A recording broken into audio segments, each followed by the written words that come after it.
So wouldn't it be amazing if our phones could see the world in the same way that we do?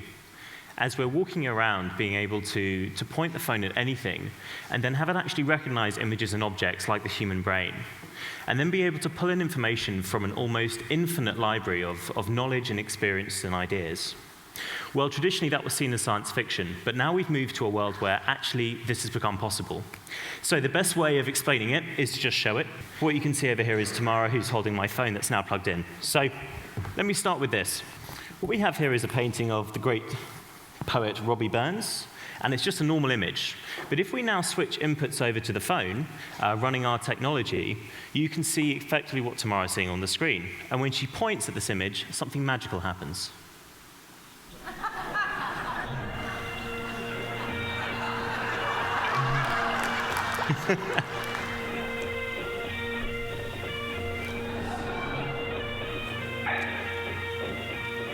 Now summer blinks on flowery. Now, what's great about this is there's no trickery here. There's nothing done to this image. And what's great about this is the technology is actually allowing the phone to start to see and understand, much like how the human brain does. Not only that, but as I move the object around, it's going to track it and overlay that content seamlessly. Again, the thing that's incredible about this is how advanced these devices have become. All the processing to do that was actually done on the device itself. Now, this has applications everywhere, whether in things like art and museums, like you just saw, or in the world of, say, advertising or print journalism. So a newspaper becomes out of date as soon as it's printed. Here is this morning's newspaper, and we have some Wimbledon news, which is great. Now what we can do is point at the front of the newspaper and immediately get the bulletin. You adapt, and you have to be flexible. You have to be willing to change direction at a split second. And she does all that. She's won this title. And that linking of the digital content to something that's physical is what we call an aura. And I'll be using that term a little bit as we go through the talk. So what's great about this is it isn't just a faster and more convenient way to get information in the real world, but there are times when actually using this medium allows you to be able to display information in a way that was never before possible. So what I have here is a wireless router. My American colleagues have told me I've got to call it a router so that everyone here understands. But nonetheless, here is the device. So now what I can do is, rather than getting the instructions for the device online, I can simply point at it, the device is recognized, and then... Begin by plugging in the grey ADSL cable, then connect the power, finally the yellow Ethernet cable. Congratulations, you have now completed setup. Awesome, thank you. The incredible work that made that possible was done here in the UK by scientists at Cambridge, and they work in our offices, and I've got a lovely picture of them here. They couldn't all be on stage, but we're going to bring their aura to the stage, so here they are.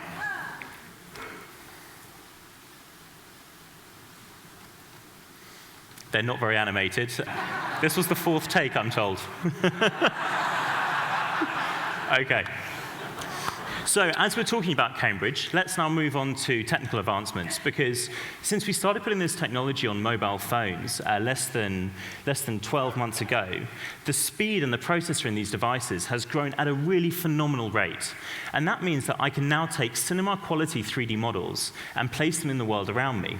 So I have one over here. Tamara, would you like to jump in?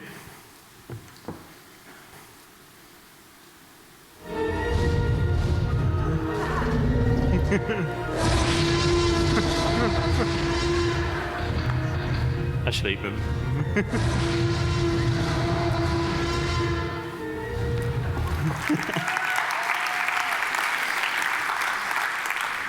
so then, after the fun comes the more emotional side of what we do, because effectively this technology allows you to see the world through someone's eyes, and for that person to be able to take a moment in time and effectively store it and tag it to something physical that exists in the real world.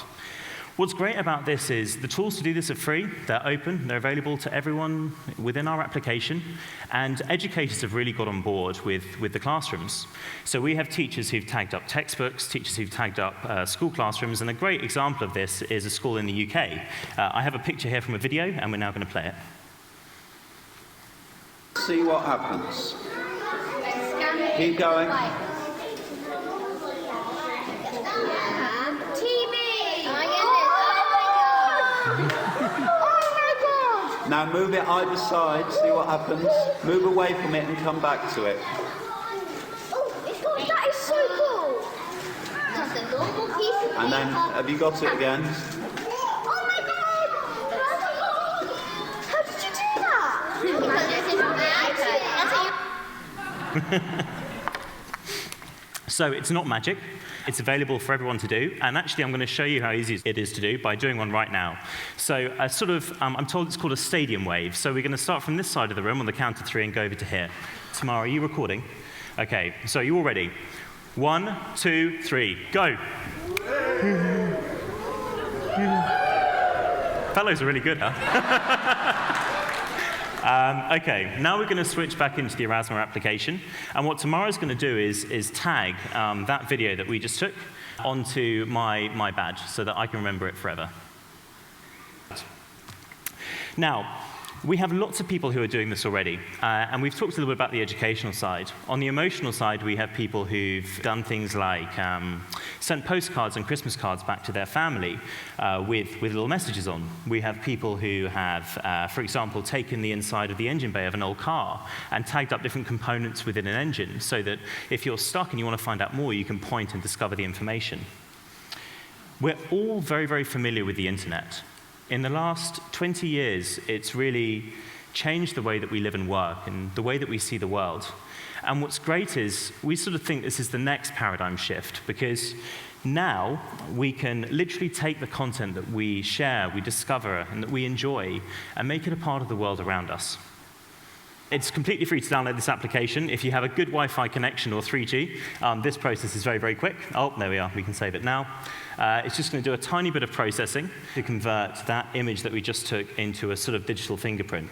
And the great thing is, if you're a professional user, so a newspaper, the tools are pretty much identical to what we've just used to create this demonstration. The only difference is that you've got the ability to add in links and slightly more content. Are you now ready? We're ready to go. OK, so I'm told we're ready, which means we can now point at the image. And there you all are. 1, 2, 3, go. Well done. We've been Erasmus. Thank you.